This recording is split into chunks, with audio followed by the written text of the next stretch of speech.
안녕하세요. 저는 수도권에 살고 있는 40대 초반 여자랍니다.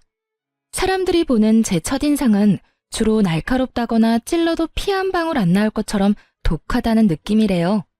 제 직업이 내과 전문이라서 더 그런 걸 수도 있고요. 근데 물론 일할 때는 좀 정확하고 예민한 건 맞지만 평소에 저는 정도 많고 눈물도 많고 싫은 소리도 잘 못하는 성격이랍니다. 혼자 집에서 운동할 때 이곳의 사연을 들으며 러닝머신을 달리면 시간이 참 잘 가는 것 같아요. 너무 재밌고 공감 가는 사연도 많아서 귀가 즐거워요. 저도 망한 결혼을 걷어차고 화려한 돌싱으로 살게 된 지가 얼마 되지 않았거든요. 공부하고 일만 하느라 심심하기만 했던 저의 인생에 아주 파란만장한 일이 있었더랬죠. 저의 화려한 사연 한번 들어보시겠어요? 저는 요즘 시대에 참 흔치 않게 살짝 개천에서 용난 케이스랍니다. 어릴 때부터 수제 소리 들으며 공부를 잘했고 부모님은 항상 의사 되라고 거의 세뇌시키셨어요. 부모님도 의사가 되려면 돈이 얼마나 많이 드는지 모르고 그냥 좋다고 하니까 대책 없이 그러셨던 거죠. 전 부모님 소원대로 의대에 가게 되었고요.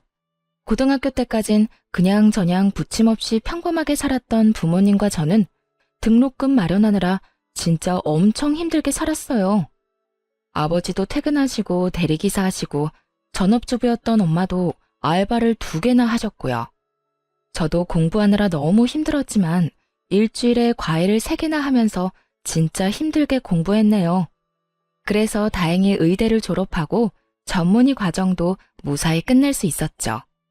사람 마음이 참 간사한 게 한 고비 끝나면 또 다른 고비가 오고 또 다른 생각이 들잖아요. 제가 수도권의 나름 큰 병원의 내과 의사로 일하게 되면서 그 근방으로 아파트도 자가로 마련하고 부모님 집도 근처로 마련해드렸어요. 그러다 보니 30 후반이 되었더라고요. 이제 여유가 생기니 부모님이 결혼을 말씀하시기 시작했죠. 저도 지금까지 일만 하느라 대학 시절 잠깐 해본 풋사랑이 전부였거든요. 그래서 여자로서의 제 인생이 좀 불쌍하긴 하더라고요. 부모님이 소개해주는 사람 몇 번 만나면서 소개팅도 좀 해보기 시작했어요. 근데 다 저와는 맞지 않는 사람들이었고 저라는 사람 자체보다는 제 직업에 관심을 두는 게 너무 보여서 실망을 많이 했네요. 다음 주 주말에 시간 좀 내봐라. 너보다 2살 어린데 아주 괜찮은 총각이란다. 나 그냥 결혼 안 하고 이렇게 살래요. 요즘은 결혼 안 하고 사는 사람도 많아요. 괜히 이상한 사람 만나는 것보단 일하면서 아빠 엄마 모시고 살게요.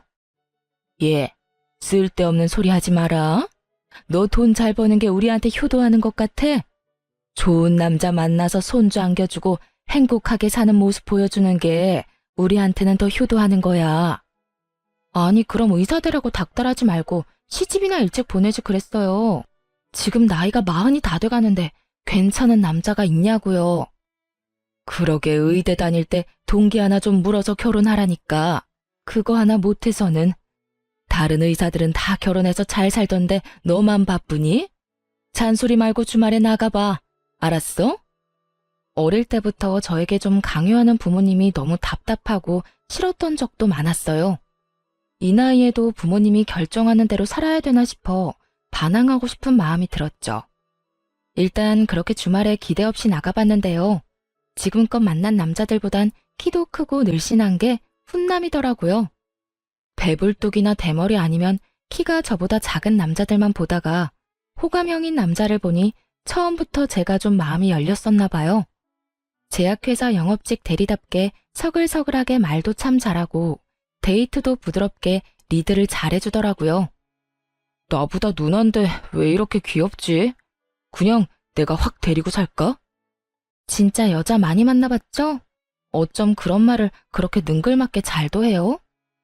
제가 뾰족하게 굴어도 진짜 제가 마냥 귀엽다는 듯이 대하는 모습에 어느새 저도 푹 빠져버렸답니다. 3번 정도 만나고 본격적으로 사귀는 사이가 되었어요. 1년 좀 안 되는 기간을 연애에 푹 빠졌더랬죠. 부끄럽지만 제가 제대로 해본 처음 연애였거든요. 남친 덕분에 너무 행복하고 하루가 즐거워서 이래서 다들 연애를 하나 보다 싶었죠. 헤어질 때는 너무 아쉬워서 진짜 빨리 결혼해서 같이 살고 싶다는 마음까지 들었다니까요. 제 마음을 알았던 건지 저랑 같은 마음이었는지 남친이 드디어 저한테 청혼을 했어요. 자기가 나보다 너무 능력 있고 예쁘고 잘나서 내가 진짜 혼자 고민을 많이 했어. 자긴 벌써 자기 명의로 된 아파트도 있고 연봉도 나보다 훨씬 많은데 나 같은 사람이 눈에 차겠어? 그게 무슨 말이야. 난 요즘 자기 때문에 울고 웃는데. 난 내가 의사라서 내가 더 잘났다는 그런 생각 안 해. 오히려 자기한테 내가 배우는 게 많은데? 자기가 그렇게 생각해준다면 정말 다행이다. 그리고 난 홀어머니랑 둘이 살잖아. 우리 집이 그렇게 넉넉하지도 않아서 자기 부모님이 날 잘 봐주실지도 너무 걱정이야. 그럼에도 불구하고 난 자기랑 평생 행복하게 잘 살고 싶어. 나랑 결혼해 줄래? 특별할 것 없는 프로포즈였지만 난생 처음 받아보는 남친의 진실한 청혼에 저는 바로 승낙했죠. 이때까지만 해도 진짜 핑크 구름 속에서 둥둥 떠다니는 것 같았고 평생 이렇게 행복하게 살 줄만 알았네요. 이게 지옥문을 열고 들어가기 직전이라는 것도 모르고 말이죠. 상견례 전에 시모를 처음 만나게 되었는데요. 긴장한 것과 다르게 만나자마자 제 손을 꼭 잡아주시면서 정말 다정하게 대해주셨어요. 우리 아들 인물이 그래도 빠지진 않는데 노총각이 다 되도록 왜 결혼을 안 하나 했더니 우리 새아가처럼 잘나고 참한 여자를 만나려고 지금까지 기다렸는가 싶다. 그럼요. 내가 우리 어머니처럼 멋진 여자 찾다가 드디어 우리 아영이를 만났죠. 날씨가 쌀쌀하니까 얼른 밥 먹으러 들어가요. 자자 갑시다 우리 여왕님들. 같이 초밥을 먹으러 갔는데 저한테 해주는 것처럼 시모한테도 다정히 챙겨주고 농담하면서 분위기를 푸는 모습을 보니 더욱 남친에 대한 확신이 생겼던 것 같아요. 식당에서 오래 일하다가 이제 쉬고 있다는 시모는 말도 조곤조곤하게 하고 얌전하신 분인 것 같다는 느낌이었죠. 네가 의사라는 건 들었다. 우리가 그렇게 좋은 형편이 아닌데 의사 며느리 대접을 잘해줘야 되는데 걱정이구나. 우리 한가족 되면 내가 며느리 배려하면서 대접 톡톡히 해주면서 살게. 걱정하지 마렴. 엄마는 이렇게 예쁜 며느리 시집살이 시킬 데가 어디 있다고 그런 말을 해요. 엄마 혹시라도 나 몰래 이 사람 구박하면 나 진짜 들고 일어납니다. 내가 우리 두 여왕님 잘 떠받들면서 살 테니까 우리 평화롭게 잘 살자고요. 넉살 좋게 시모한테 경고 아닌 경고를 하는 남편이 은근히 듬직해 보였어요. 저와는 진짜 반대인 성격이라 어디에서도 환영받는 남편 성격이 참 좋아 보이더라고요. 그런 남편을 좋게 본 건 친정 부모님도 마찬가지였어요. 처음 우리 집으로 가서 얼마나 넉살 좋게 행동을 하던지 나중엔 부모님이 정서방하면서 더 살갑게 대해주시더라고요. 우리 장모님께서 요리를 너무 잘하셔서 제가 운동을 더 많이 해야겠어요. 이렇게 맛있는 거 계속 먹다간 살찌겠어요. 그래도 많이 해주실 거죠?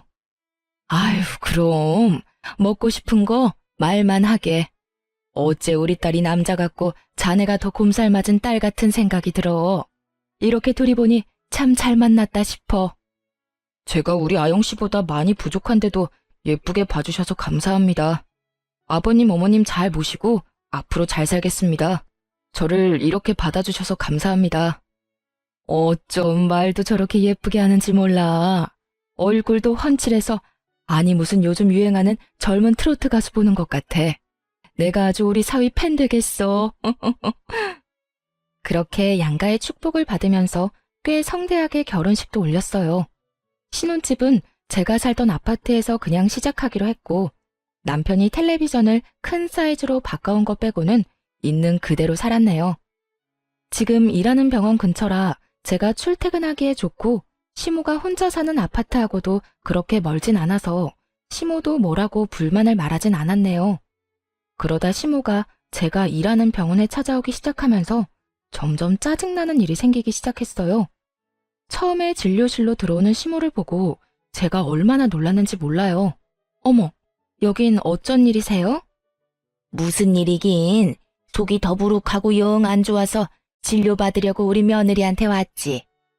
여기까지 오시려면 30분은 차 타고 오셔야 될 텐데 그냥 동네 병원으로 가시지 그랬어요. 우리 며느리가 의사인데 그럴 수 있니?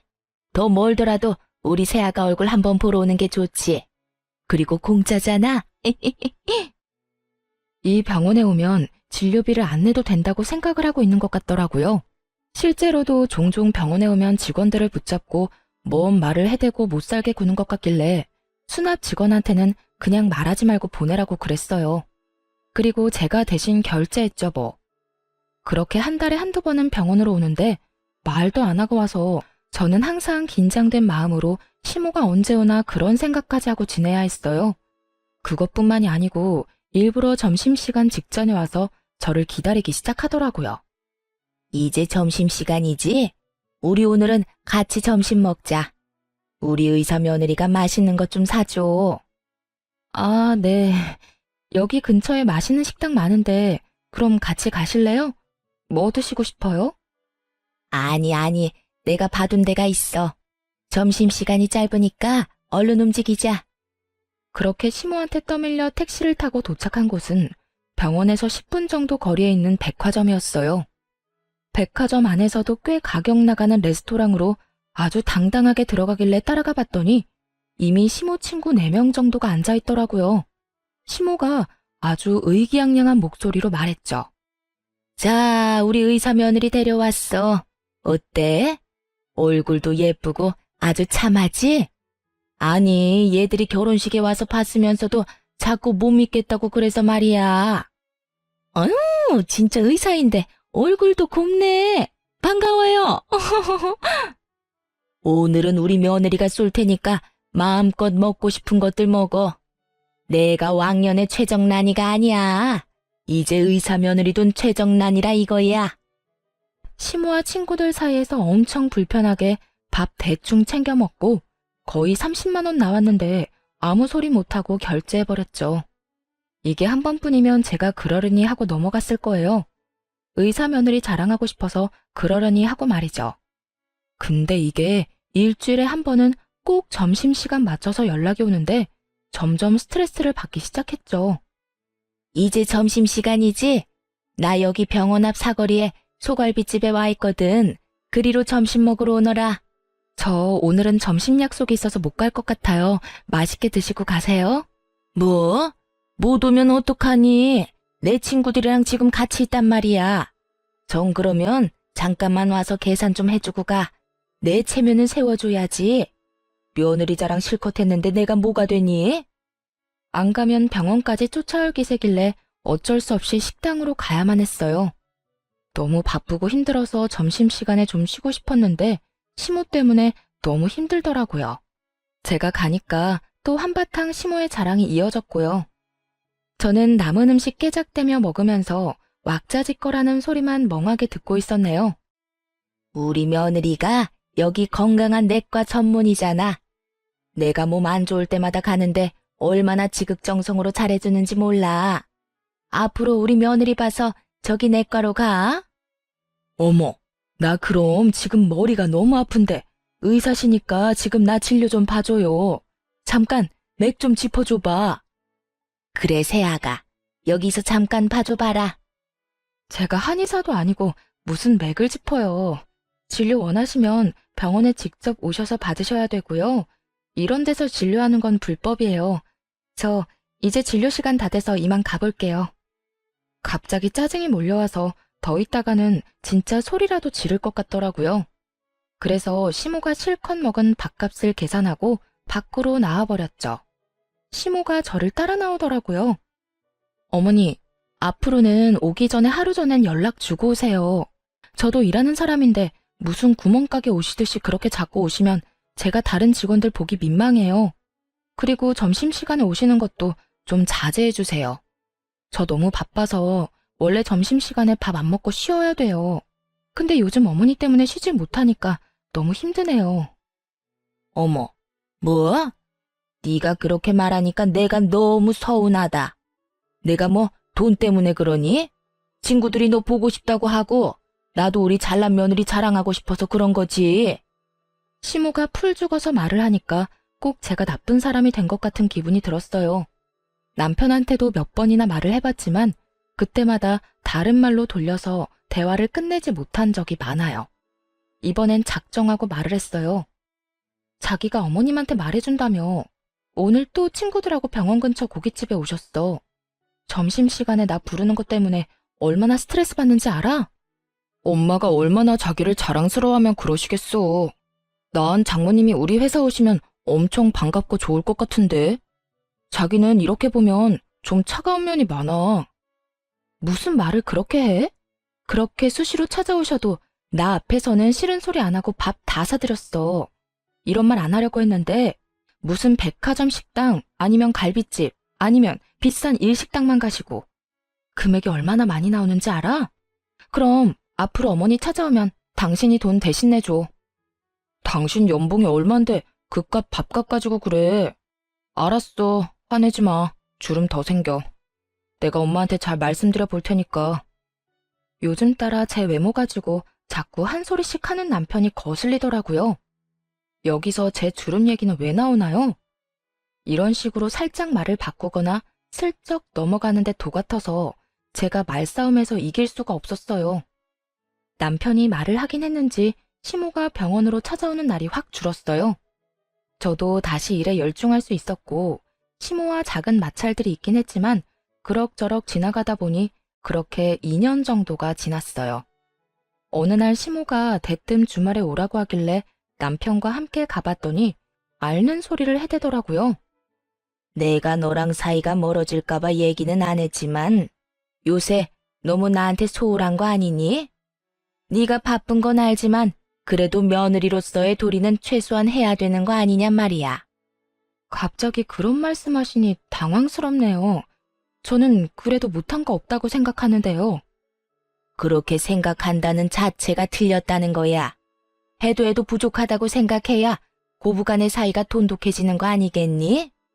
어머니가 달라는 대로 용돈 다 드렸고 자주 급하다고 100만 원, 200만 원씩 빌려가시는 돈 저 한 번도 달라고 말씀드린 적 없어요. 그냥 드리는 거라고 생각했고요. 넌 가만 보면 다 돈으로만 해결하려고 하더라. 사람이 마음이 중요한 거지. 내가 너무 외롭고 허전해서 친구들이랑 여행을 좀 가려고 하거든. 요즘엔 자식들이 효도 여행을 보내주는데 아주 크고 멋진 크루즈를 타고 세계 일주 같은 걸 한다더라. 이 사람은 예전엔 저희 부모님한테 혼자 찾아가기도 하고 그러더니 이젠 용돈은커녕 전화 한 통도 안 하는데요. 저는 그대로 바쁜 와중에 용돈도 챙겨드렸잖아요. 근데 이번엔 효도 여행이요? 아들한테 보내달라고 하시면 되겠네요. 갑자기 왜 나를 걸고 넘어져? 내가 바빠서 요즘 장인 장모님한테 소홀했는데 그게 그렇게 서운했어? 그럼 직접 나한테 말을 하지 여기서 뭐야? 엄마, 그거 여행 가세요. 얼만데요? 어머 진짜? 역시 우리 아들이 최고야. 1,000만 원인데 일단 계약금 200만 원을 걸어야 돼. 금액은 할부로 내도 되고. 근데 우리 의사 며느리가 그깟 1,000만 원이 부담되겠니? 어머니는 제가 무슨 어머니 지갑인 줄 아시나 봐요. 뭔 일만 있으면 다 저한테 돈을 달라고 하세요. 아드님이 보내준다니까 아드님한테 달라고 하시면 되겠네요. 엄마, 200만 원이면 내가 내주려고 했는데 1,000만 원은 너무 크다. 그건 그냥 가지 마시고요. 나중에 겨울에 동남아로 내가 보내드릴게요. 친구들은 다 간다고 그러는데 나만 안 가면 내 체면이 뭐가 되니? 영색이 의사 며느리 뒀는데 말이야. 그러지 말고 네 한 달 월급도 안 되는데 좀 보내줘. 제 한 달 월급이 안 된다고요? 어머니가 제 월급을 어떻게 알고 그런 말씀을 하세요? 그런 큰 돈으로는 우리 부모님도 여행 못 보내드렸고요. 전 돈 못 드리니까 그렇게 가고 싶으시면 아들 카드로 긁으시던지 알아서 하세요. 저는 더 있고 싶지 않아서 그냥 시댁을 나와버렸어요. 같이 밥이 넘어갈 분위기도 아니었고요. 핸드폰도 꺼버리고 혼자 공원에 가서 머리 좀 식히고 집으로 들어갔죠. 늦은 시간인데 남편은 집에 안 왔더라고요. 저는 깜깜한 거실에 혼자 가만히 앉아 있다가 핸드폰을 다시 켜봤어요.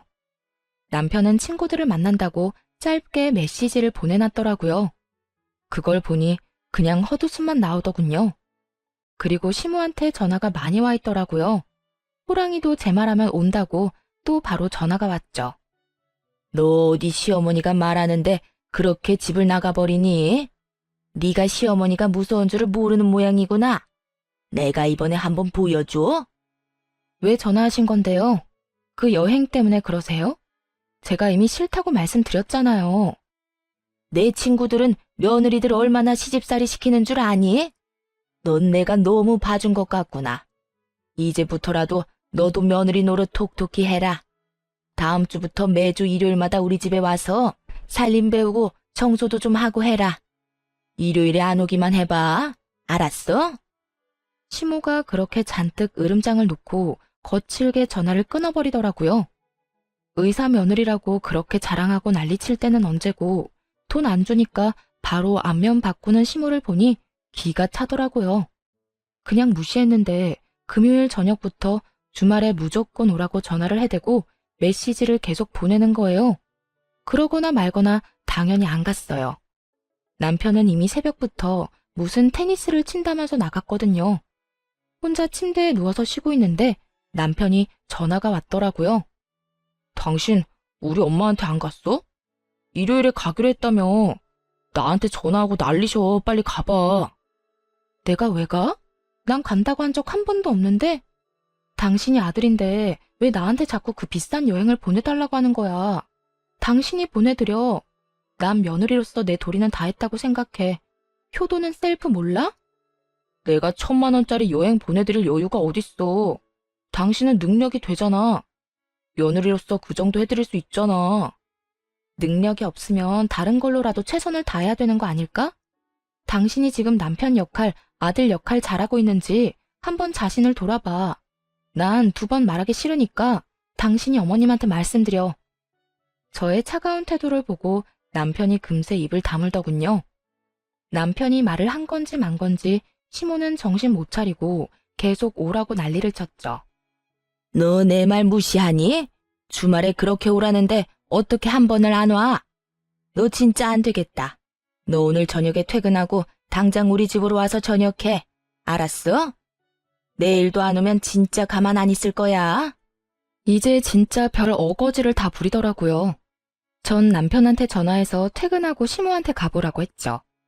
시모가 맛있는 저녁 해놨다고 먹고 오라고 말이죠. 저는 어차피 야간 진료를 하는 날이었기 때문에 병원에 있었는데요. 저녁 8시쯤 되자 시모한테 또 연달아 전화가 왔어요. 너 진짜 한번 해보자 이거야? 내가 만만하게 보여? 너 와서 저녁 하라니까 왜 우리 아들을 보내? 전 오늘 야간 근무라 못 가요. 제 대답은 듣지도 않고 계속 오라고 소리만 치시니까. 대신 아드님 보내드린 거잖아요. 뭐가 잘못됐나요? 이게 무슨 경우 없는 짓이야? 내가 너 오라고 했지. 우리 아들은 일하느라 피곤한데 이 시간에 여길 왜 오라고 하니? 저는 밤 10시까지 진료 보는데 전 안 힘든가요? 왜 이렇게 저를 못 괴롭혀서 난리예요?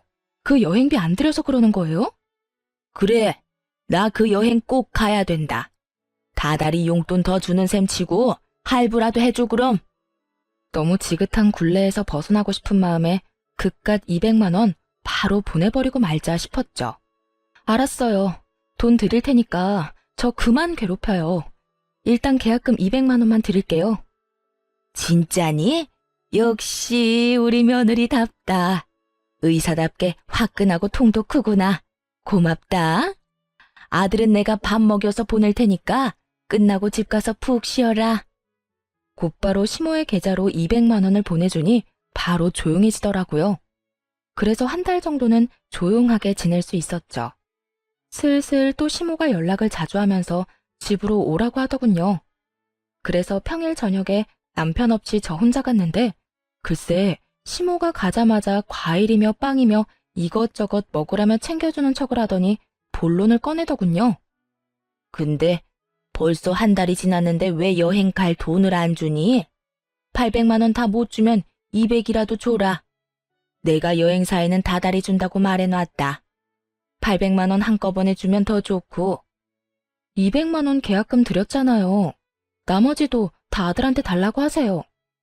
갑자기 이렇게 말을 바꾸면 어떡해? 친구들은 예약 다 하고 벌써 1,000만 원 일시불로 낸 애들도 있다. 내가 의사 며느리 둔 사람인데 1,000만 원 일시불로 내야 체면이 서지 않겠어? 나 애 좀 그만 태우고 효도 여행 보내준다고 생각하고 통 크게 한번 내줘. 효도 여행이요? 제가 친자식도 아니고 이제 이혼할 마당에 전 시모 효도 여행 시켜준 사람도 있어요. 저는 시모 앞에 준비해간 사진들을 쫙 뿌려버렸어요. 인상을 찡그리며 사진을 확인하더니 금세 얼굴이 새하얗게 질리더군요. 아니, 이게 도대체 뭐야? 이게 지금 우리 준석이란 말이니? 내가 돈까지 써서 얼마나 선명하게 찍은 사진인데 아들 얼굴도 구별 못해요? 그쪽 아들하고 다른 여자하고 잘 놀고 있는 거 보이죠? 이제 누구한테 그놈의 효도 여행 보내달라고 해야 되는지 확실히 감이 오죠? 남편 놈의 숨겨진 추악한 행태를 알게 된 건 1년 전이었어요. 결혼 전엔 그렇게 귀엽다 예쁘다 해주더니 결혼한 지 얼마 되지도 않아서 뱃살이 늘어졌다느니 입가 주름이 너무 패였다느니 외모 지적을 하기 시작했죠. 거기다 한 달에 한 번씩은 출장을 가야 된다고 하더니 제가 별말을 안 하니까 점점 빈도가 잦아지더라고요. 몇 달 후에는 거의 한 번 지방으로 출장 가면 3일씩 집을 비우기 시작하더라고요. 아무리 영업직이라도 연애 전엔 출장 한 번도 안 가다가 갑자기 지방으로 돌고 도니 이상한 촉이 오더라고요. 전 잠잘 시간도 없지만 돈은 남아도는 사람이라 바로 흥신소의 남편 뒤 좀 캐달라고 했어요. 역시 뭐든지 전문가한테 맡겨야 된다고 일주일 만에 어마어마한 증거들을 가져왔더라고요. 저한테 출장 간다고 하고는 지방의 비싼 풀빌라에서 2박 3일씩 어린 상간녀랑 아주 해피한 시간을 보내고 왔던 거였죠. 흥신소 직원이랑 통화했는데 들을수록 가관이었네요. 같은 팀에 입사한 신입사원인데 나이 차가 좀 나네요. 신상 조회해드릴까요? 네, 소송 걸어야 되니까 싹 해주시고요. 뭐 다른 증거 제가 찾아야 될 건 없어요? 블랙박스는 가능하시면 한번 확인해 보세요. 미행하면서 보니까 세컨폰이 있는 것 같더라고요. 아마 차에 놓고 다닐 것 같으니까 그거 찾으면 증거는 충분하실 것 같네요. 남편은 전혀 눈치를 못 챘으니 밤에 들어와서 아주 세상 모르고 잠을 잘 자더라고요. 그래서 남편 차에 가서 블랙박스 다 찾아보고 세컨폰도 쉽게 찾을 수 있었죠. 제가 절대 모를 거라고 생각했는지 비밀번호도 안 걸어놓고 아주 당당하더라고요. 덕분에 아주 편하게 증거 수집 잘했네요. 상간녀는 남편 놈보다 15살이나 어렸는데 아주 남편이 비싼 식당에 다 데리고 다니며 밥 사 먹이고 명품 지갑이며 화장품이며 다 사다 날라줬더라고요. 저한텐 길거리에서 파는 머리핀 하나 사준 적 없는 인간이 말이죠. 생각해보면 연애할 때부터 제가 돈을 더 잘 번다는 이유로 제가 데이트 비용 낸 적이 훨씬 많았고 선물다운 선물을 받아보지도 못했어요. 맨날 말로만 대단하다, 귀엽다 이런 입 발린 소리만 들으면서 좋다고 결혼까지 했었네요. 거기다 남편 놈이랑 상간녀가 나눈 메시지를 읽으니 더욱 제가 호구였다는 사실을 실감할 수 있었어요. 내가 이 백 갖고 싶었던 거 어떻게 알았어요? 역시 우리 오빠는 잘생긴 데다가 능력까지 있어서 너무 멋있어. 정말 고마워요. 잘 쓸게요. 저번에 백화점에서 한참 보는 거 알아놨지. 내가 우리 애기 가방 하나 못 사주겠어? 나한텐 돈 들어오는 든든한 지갑이 있잖아. 못생기고 나이 들었어도 그래도 의사니까 산다는 마누라님? 우리 사랑에 금전적으로라도 도움을 주니까 그래도 우리한테 필요하기라고 해야 되나요? 진짜 우리 애기 얼굴 보다가 걔 얼굴 보면 꼴이 말이 아니야. 토할 것 같아. 나이 들어서 볼품 없으면 관리라도 해야지. 맨날 바쁘다고 로션 하나 안 바른다니까. 진짜 여자로 전혀 안 느껴져. 우리 자기한테 여자는 나 하나면 되잖아. 우리 다음 주에 여수 풀빌라 가는 거 맞지? 거기 너무 가고 싶었는데 예약해줘서 고마워요. 우리 애기가 가고 싶다는데 그 정도야 당연하지.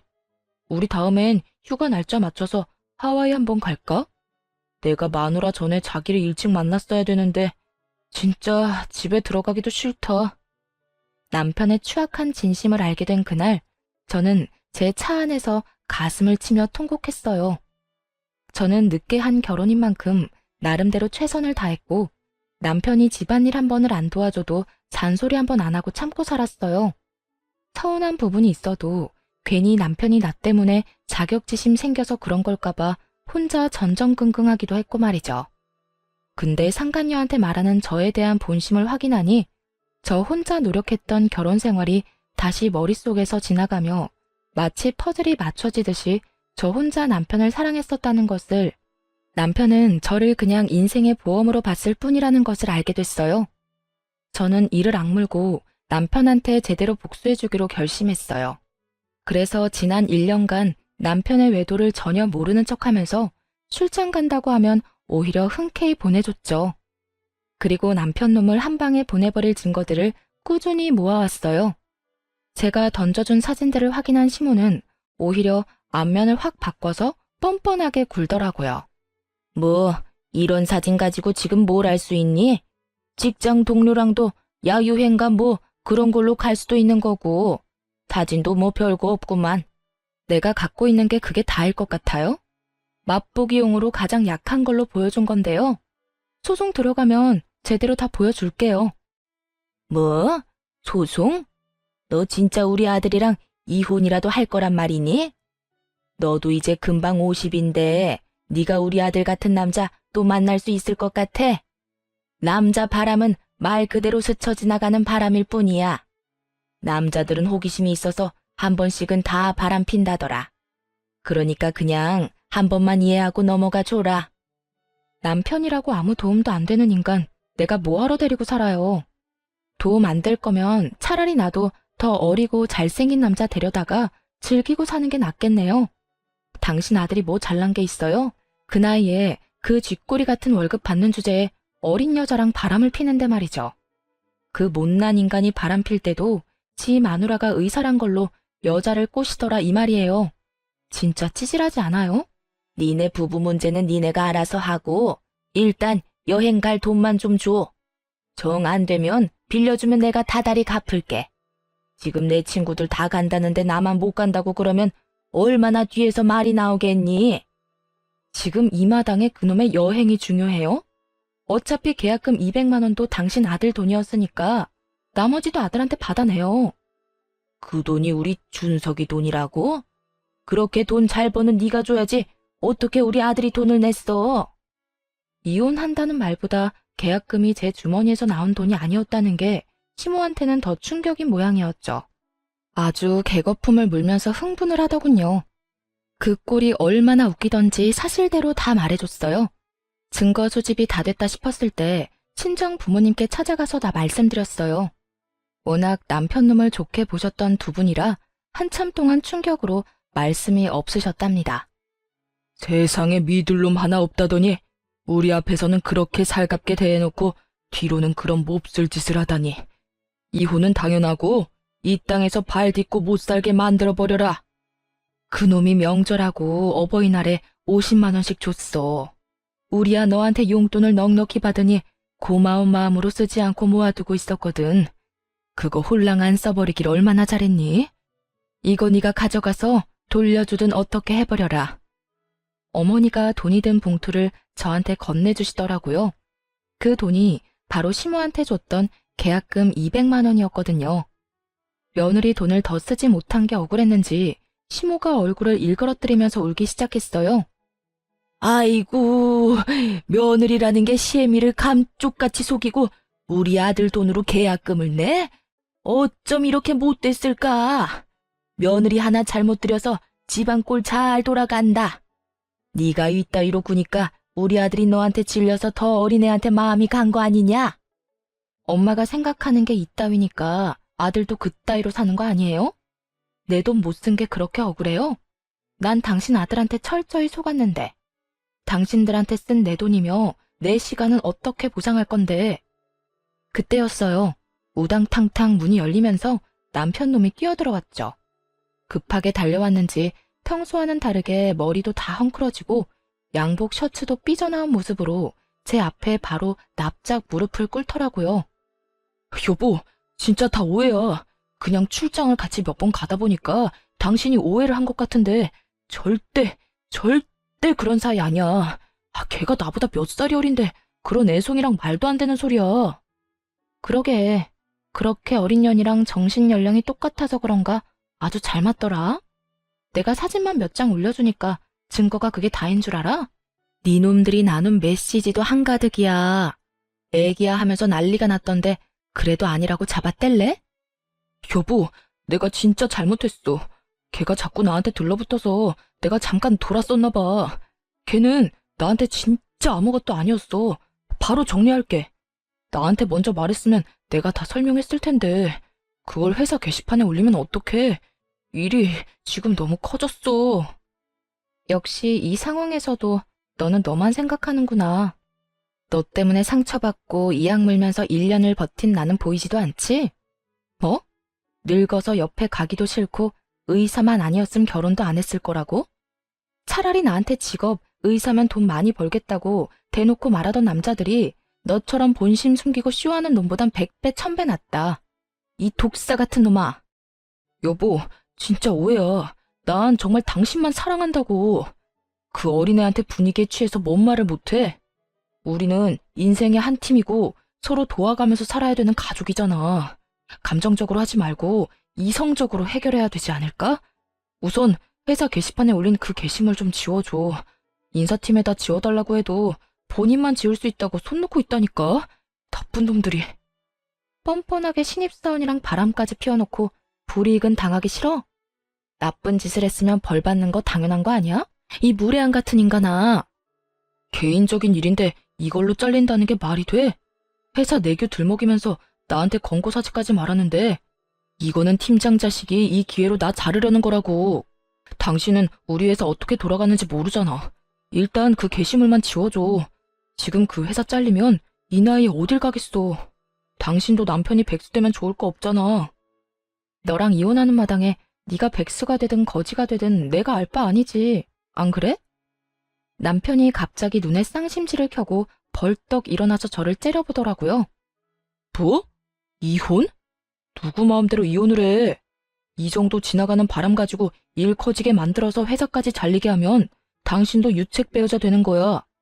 당신이 이혼 소송이라도 하면 난 당신 명예훼손으로 고소할 거라고. 어쩌면 저한테 진심으로 미안한 구석 없이 오로지 자기 앞날만 생각하니까 저딴 말을 할 수 있는 거겠죠. 저렇게 뻔뻔한 인간을 그동안 착하다고 믿어오며 결혼 생활을 했던 제 자신을 진짜 마구 두드려 패주고 싶었네요. 저는 너무 화가 나서 부들거리는 손을 들어 남편의 뺨을 세차게 날려버렸죠. 웃긴 건 자기 아들 맞으니까 시모가 아악 소리를 내며 개거품을 물고 달려들더라고요.